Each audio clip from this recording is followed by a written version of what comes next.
Hello friends, और क्या हालचाल, कैसे हो। तो फ्रेंड्स, आज की इस वीडियो में क्लास 12th केमिस्ट्री के प्रीवियस ईयर का क्वेश्चन पेपर देखेंगे। जैसा कि फ्रेंड्स अधिकतर प्रश्न रिपीटेड आते हैं, इसलिए आज की इस वीडियो में previous year question paper solve करेंगे। तो चलिए एक एक करके सभी देखते हैं। तो फ्रेंड्स, फर्स्ट प्रश्न इसमें इन प्रश्न के प्रत्येक खंड में 4 विकल्प दिए गए हैं। सही विकल्प चुनकर उसे अपनी उत्तर पुस्तिका में लिखिए। तो फर्स्ट है, एक क्रिस्टल तंत्र में ए बराबर बी बराबर सी और अल्फा बराबर बीटा बराबर गामा इज नॉट कुल 90 अंश है। वह तंत्र है, वह कौन सा तंत्र है? षटकोणीय, रोम्बोहेड्रल, चतुष्कोणीय या फिर मोनोक्लिनिक? तो फ्रेंड्स, वह होगा रोम्बोहेड्रल। तो इसे कॉपी में कैसे लिखेंगे? तो ये कॉपी है हमारे पास जॉमिनेशन वाली, तो इसमें लिखेंगे इस तरह से, ऊपर डालेंगे प्रश्नोत्तर, लिख देंगे रोम्बो हेडरल, इस तरह से लिख देंगे। और फ्रेंड्स नेक्स्ट की ओर बढ़ेंगे। तो नेक्स्ट प्रश्न आता है, निम्न में से किस 0.21 एम जलीय विलयन का हिमांक न्यूनतम होगा? सोडियम क्लोराइड का, यूरिया का, पोटेशियम सल्फेट का या फिर ग्लूकोज का? तो फ्रेंड्स इसका राइट आंसर होगा पोटेशियम सल्फेट। तो चलिए पोटेशियम सल्फेट लिख देते हैं। इस तरह से लिखेंगे पोटेशियम सल्फेट, इस तरह से हो जाएगा। नेक्स्ट की ओर बढ़ेंगे। तो फ्रेंड्स नेक्स्ट है, वेग स्थिरांक ताप बढ़ाने पर ऑप्शन ए बढ़ेगा, ऑप्शन बी घटेगा, तीसरा ऑप्शन है अपरिवर्तित रहेगा, चौथा है इनमें से कोई नहीं। तो फ्रेंड्स वेग स्थिरांक ताप बढ़ाने पर बढ़ेगा, तो राइट आंसर होगा पहला ही, बढ़ेगा। इस तरह से लिखेंगे बढ़ेगा, इस तरह से कर देंगे। अब नेक्स्ट आता है, निम्न में से कौन मोनोसैकेराइड है? Option A lactose, option B starch, तीसरा है माल्टोज और चौथा है फ्रेक्टोज। तो फ्रेंड्स इसका राइट आंसर होगा चौथे का ऑप्शन फ्रेक्टोज होगा, जो कि मोनोसैकेराइड है। इस तरह से लिखेंगे, यह मोनोसैकेराइड है, फ्रेक्टोज।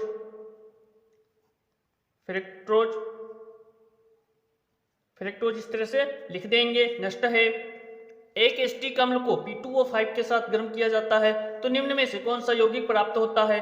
तो इसका लिखेंगे ऑप्शन ए CH3CO2 का होल ट्वाइस वो, इस तरह से कर देंगे CH3CO होल ट्वाइस वो, इस तरह से लिख देंगे। नेक्स्ट की ओर बढ़ेंगे,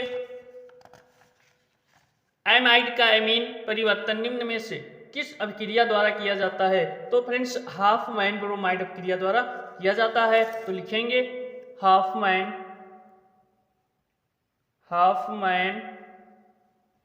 ब्रोमाइड अभिक्रिया, हाफमैन ब्रोमाइड अभिक्रिया, इस तरह से लिख देंगे। अब दूसरे में आता है, क्रिस्टलीय ठोसों का अंतराणविक बलों के आधार पर वर्गीकरण कीजिए, हर वर्ग का एक उदाहरण दीजिए। इस तरह से प्रश्न दिया गया है। तो इसका उत्तर कैसे लिखना है? सबसे पहले डालेंगे ऊपर प्रश्नोत्तर नंबर 2 का इस तरह से डालेंगे और लिखेंगे क्रिस्टलीय ठोस अंतराणविक बलों के आधार पर 4 प्रकार के होते हैं। पहला है आयनिक ठोस, इसका उदाहरण NaCl, सहसंयोजी ठोस, इसका उदाहरण Al, तीसरा है आणविक ठोस, इसका उदाहरण HCl, चौथा है धात्विक ठोस, इसका उदाहरण Fe, फेरस, लोहा। नेक्स्ट है, जैसा कि इसमें एक उदाहरण लिखने को बोला गया था, तो एक उदाहरण ही लिखेंगे, ज्यादा उदाहरण लिखने की आवश्यकता नहीं है, जितना पूछा जाए उतना ही लिखना है। नेक्स्ट है, राउल्ट के नियम को परिभाषित कीजिए तथा उसकी सीमाएं लिखिए। तो फ्रेंड्स हम राउल्ट का नियम देखेंगे, इस तरह से डालेंगे प्रश्नोत्तर नंबर 2 का लिखेंगे राउल्ट के नियम। इस नियम के अनुसार समान ताप पर किसी विलयन के वाष्प दाब का आपेक्षिक अवनमन उसके विलय के मोल प्रभाज के बराबर होता है। और फ्रेंड्स राउल्ट के नियम की सीमाएं, तो राउल्ट के नियम की सीमाएं हैं, यह नियम केवल अवाष्पशील विलय के विलयनों पर लागू होता है। जैसा कि फ्रेंड्स यह प्रश्न सिर्फ 2 ही नंबर का है, तो उतना बढ़ा चढ़ाकर लिखना नहीं है, शॉर्ट में ही लिख देना है थोड़ा सा। नेक्स्ट है, कोलराउस के नियम को समझाइए, इस नियम के 2 अनुप्रयोग लिखिए। तो चलिए देखते हैं प्रश्नोत्तर नंबर 2 का गा, इस तरह से डालेंगे, ऊपर डालेंगे हेडिंग कोलराउस के नियम और लिखना प्रारंभ करेंगे।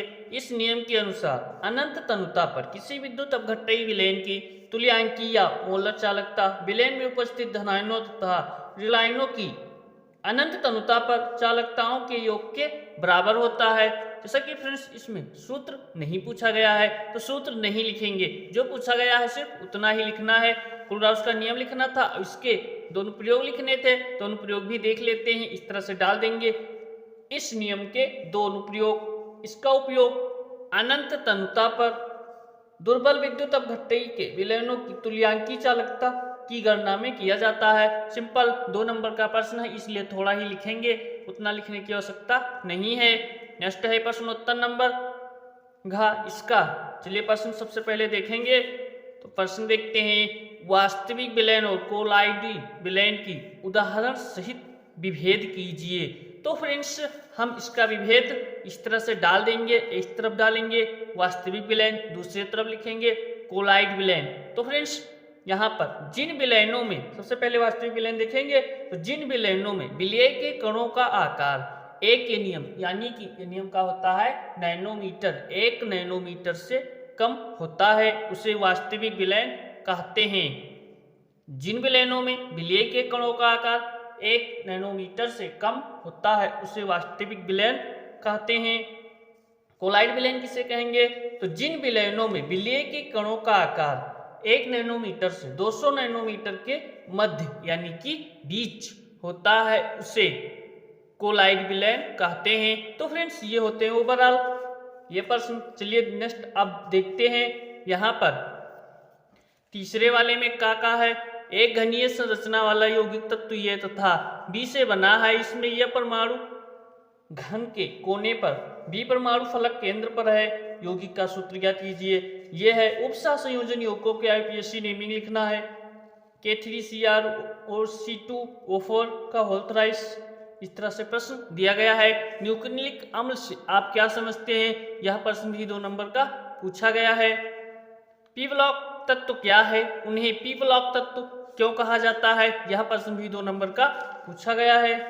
नेक्स्ट है यहाँ पर न्यूमेरिकल दिया गया है एक, यहाँ पर एक न्यूमेरिकल है और निम्न पर संक्षिप्त टिप्पणी लिखिए ब्राउनी गति और स्कंदन। जैसा कि फ्रेंड्स ब्राउनी गति और स्कंदन याद कर लीजिएगा। प्रयोगशाला में एथिलेमीन बनाने की विधि का वर्णन कीजिए। संबंधित अभिक्रियाओं के समीकरण भी दीजिए। एथिलेमीन से एसिटिक अम्ल कैसे प्राप्त करेंगे? तो फ्रेंड्स कैसे प्राप्त करेंगे, क्या होता है, जब ये सभी वीडियो पहले ही बनाए हैं उसे देख लीजिए प्लेलिस्ट में जाकर। नेक्स्ट है ग्लूकोज का संरचना सूत्र लिखिए। टालेन अभिकर्मक के साथ ग्लूकोज कैसे क्रिया करता है, रासायनिक समीकरण भी दीजिए। तो फ्रेंड्स ग्लूकोज की संरचना सूत्र की वीडियो भी बनाया है, उसे देख लीजिए। ओवरऑल आपका ये कंप्लीट हो जाएगा प्रीवियस ईयर। इधर देखेंगे क्वथनांक का उन्नयन, यह न्यूमेरिकल टाइप है, यह भी न्यूमेरिकल है। नेक्स्ट प्रश्न न्यूमेरिकल कर लीजिएगा। उपसा संयोजन, इस पर भी उदाहरण सहित समझाइए। उपसा संयोजन संख्या, उपसा संयोजन यौगिकों के चुंबकीय गुण, ये भी लिखने को आता है। इस तरह से प्रश्न आपके उठाए गए हैं। प्रयोगशाला में सल्फर डाइऑक्साइड के विचलन की विधि लिखिए। इसके प्रमुख गुण एवं उपयोग भी लिखना है। अथवा में करके दिया गया है। निम्न के कारण सहित लिखिए। H2O समान ताप पर द्रव है तथा H2S गैस है, ऐसा क्यों होता है? इधर देखेंगे जैसे कि फ्रेंड्स यहाँ पर ईथर का एल्किल हाइलाइट से विचलन की विधि, रासायनिक समीकरण सहित लिखिए। फ्रीडल क्रॉफ्ट अपक्रिया, नाइट्रीकरण अपक्रिया के लिए रासायनिक समीकरण लिखिए। या फिर कैसे प्राप्त करेंगे, केवल रासायनिक समीकरण दीजिए। एथिल अल्कोहल से ईथर, फिनाल से बेंजीन, एथेनॉल से इथीन, फिनॉल से पिक्रिक अम्ल, आइसोप्रोपिल अल्कोहल से एसीटोन, ये सभी समीकरण कराए हैं। अब चलिए और देख लेते हैं। अब फ्रेंड्स यहाँ पर क्या होता है जब करके प्रश्न आता है, जो कि आपका ये होता है 5 नंबर का बिल्कुल पक्का। इसे समीकरण तैयार कर लीजिए। ये समीकरण की भी वीडियो बनाए हैं, देख लीजिएगा। एथिल ब्रोमाइड को सोडियम एथॉक्साइड से क्रिया कराते हैं। क्लोरोबेंजीन को नाइट्रिक अम्ल से क्रिया कराते हैं। क्लोरोबेंजीन को जलीय सोडियम हाइड्रोक्साइड के साथ 623 केल्विन ताप पर 300 वायुमंडलीय दाब पर गर्म करते हैं। तो क्या होता है, नेक्स्ट, क्लोरोबेंजीन सल्फ्यूरिक अम्ल के साथ अभिक्रिया करता है। क्या होता है जब क्लोरोबेंजीन सल्फ्यूरिक अम्ल के साथ अभिक्रिया करता है? एथिल क्लोराइड को जलीय KOH के साथ गर्म किया जाता है। नेक्स्ट है, एल्डिहाइड बनाने की दो विधियों का रासायनिक समीकरण देते हुए तथा टैलेन अभिकर्मक एवं फेलिंग विलयन के साथ इसकी रासायनिक अभिक्रिया लिखिए, यह भी प्रश्न पूछा गया था। नेक्स्ट है, अथवा करके कैनिजारो अभिक्रिया या फिर क्रॉस यील्डोल संघनन लिखिए। तो फ्रेंड्स, ओवरऑल आपका प्रीवियस ईयर क्वेश्चन पेपर समाप्त होता है। मिलते हैं नेक्स्ट वीडियो में, तब तक के लिए बहुत बहुत धन्यवाद फ्रेंड्स।